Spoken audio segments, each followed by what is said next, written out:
So if you've decided that you're going to start your own YouTube channel, take it from me, it's best to have some sort of a plan of how you're going to launch your channel and how you're going to start uploading videos. So if that's the stage that you're at and you want to hear from my experience of setting up my first ever channel and the lessons that I learned from that, then this might be the video for you.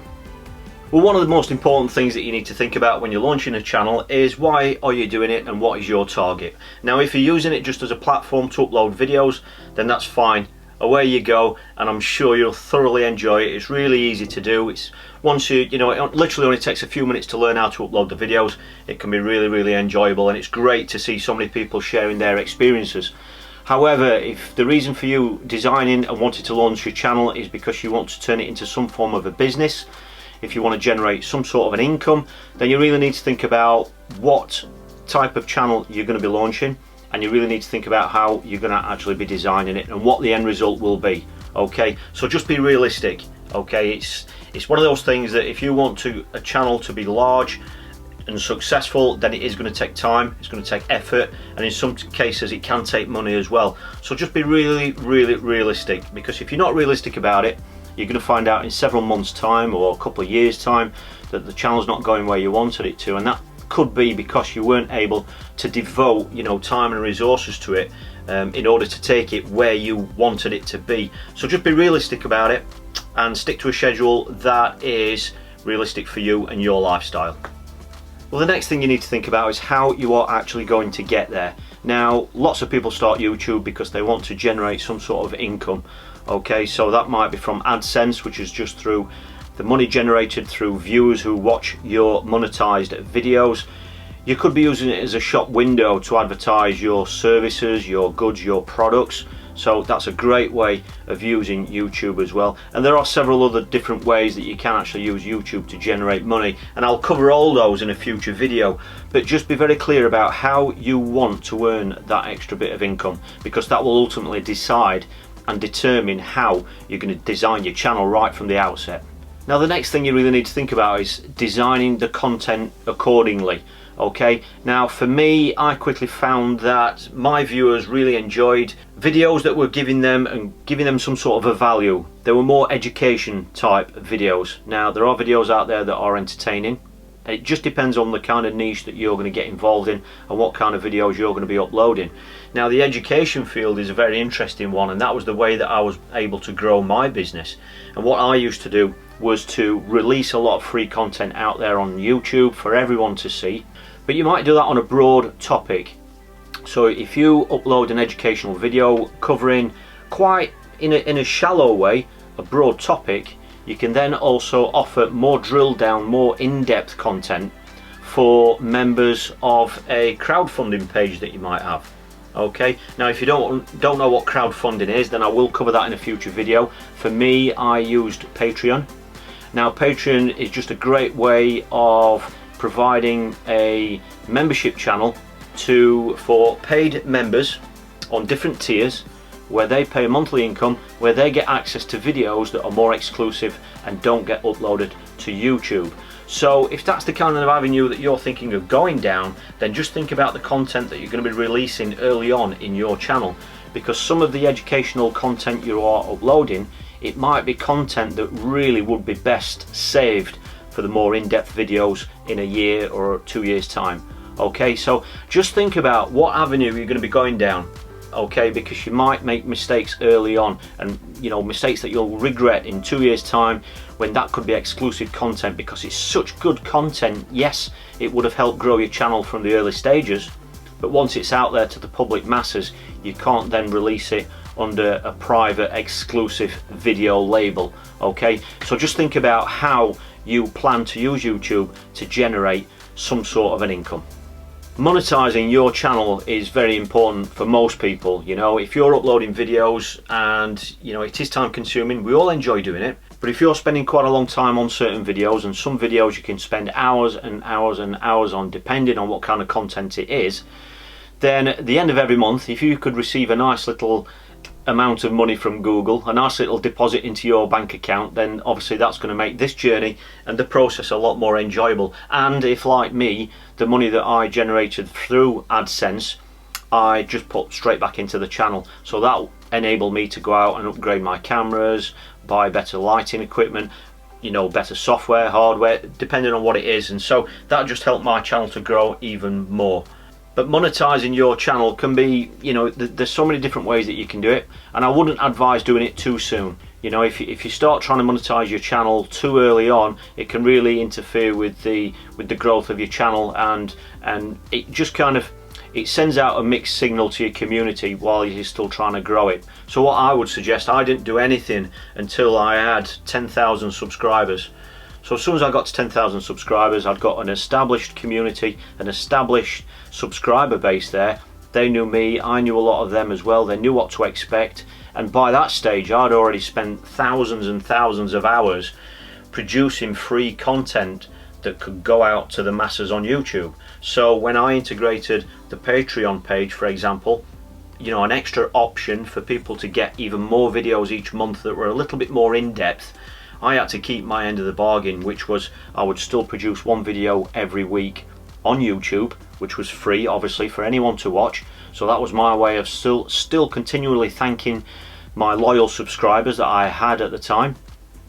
But obviously if they wanted more in-depth videos, then they had that option as well, and they could obviously subscribe to that channel as well if they wish. And I think that's what helped the integration of introducing my new platform. However, I must point out to you that I lost almost 100 subscribers the day that I announced I was going to introduce a paid platform to watch some of my videos. So you can't please everybody. You know, I lose subscribers on that channel every time I upload a video, but I always gain more than I lose. And it's just natural. Even the biggest channels in the world get that anyway. So that's something that you've really got to contend with early on, because it can be quite disheartening when you've poured everything into a video that you've spent a lot of time on, and you upload it and you immediately lose some subscribers. It can be a little bit disheartening, so just stick with it and keep uploading. Now, monetization is an issue that I get asked about all the time, and I will be doing a video exclusively just about monetizing your channel and from my experiences of what I've been involved in over the last 3 years. Now, there are several different ways that you can monetize your platform. Now, one of the ways is, like I've just mentioned, setting up some sort of a Patreon page.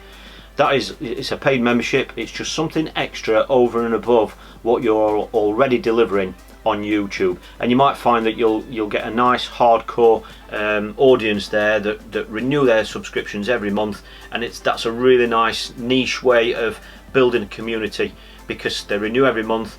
Because there's a smaller number of them, you can have a little bit more of a more intimate interaction with them, because they can private message you. You obviously get to know them better, and there are several things you can do within that platform to bring you even closer to your community and help build it. You could have private live streams with them. You can have the private messaging option as well, and you can even you could organise, if it's quite a localized audience that you have, you could organise some sort of a get-together where you actually get to meet these people face to face and shake their hand, and that really helps build the community. Another way that you can introduce monetization is to advertise coaching. Now, this obviously depends on the kind of field and kind of topics that you're covering in your channel. It might be a very hands-on kind of a channel. It could be arts, crafts, sports. If it's that sort of thing and you are competing at some sort of a level, or you're qualified to a certain level, then that might give you the opportunity to become a coach to some of your viewers. So it could be physical face-to-face coaching if it's a localized region that you're in, or it could be online coaching. It could be digital products that you sell through a website that you advertise through your channel. So there's quite a few different ways. You could also sell merchandise on your channel, which once you've got an audience, it can be a great way of just generating a little bit of extra income. It could be any sort of merchandise that's exclusive to your channel. So there are lots and lots of different ways of monetizing your YouTube channel, and I will be doing a complete video just on monetization and the different sorts that I've witnessed and used and still use to this day over on my other channel. But the reason why I'm mentioning it is because you really need to be clear at the outset when you're designing your channel. If you are going to be introducing these sorts of monetization channels, then you really need to have them in your mind right at the outset.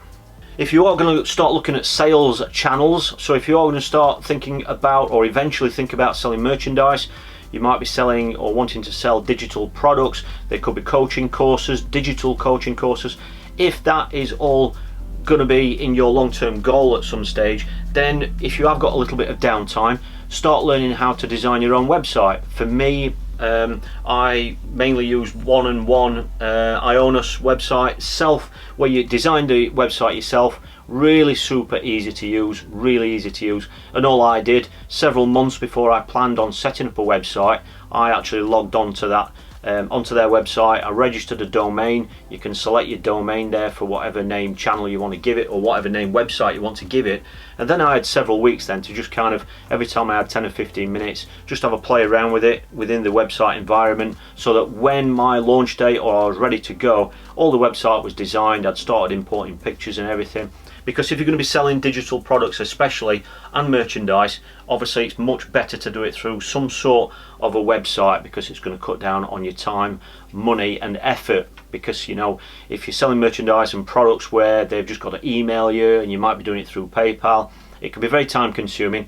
And any actions like that, whilst they might be generating a bit of an income for you, it's actually taking your time away from creating content, which is what this whole platform is about. You know, you've got to save time, put time to one side to make sure you're constantly able to create. One of the best things that I ever did was, once I had a strategy of what I was going to do and where I wanted to be, was to schedule in the stages of operations. So if you had certain topics to cover, if you was going to introduce some sort of a crowdfunding platform, if you was going to introduce or release and make available merchandise, same with digital products, it was always best for me to schedule the dates of those to go in. Don't just have a to-do list. If you have a to-do list, there will always be things on your to-do list. It's far better to schedule. Just physically get either a wall planner or a diary and put dates when these jobs are going to be done by. Because for me, that way it just meant that when you cross one off and done it, you was at that date, the job had got done. Well, the next huge deal to contend with is the actual content itself. Start designing your content. Okay, so once you've got all these other things in place, you know what directions you want to go in. That will then tell you and determine the kind of content that you're going to be producing. And if you put your stages in place, that will also give you some sort of a filming schedule, as well as regards the order of the rollout of the content that you're going to be producing. So if you've got content that might be specific to products or coaching services or anything like that in 6 months time or 6 weeks time, then it might be better releasing content relating to that much nearer the time, so it's nice and fresh.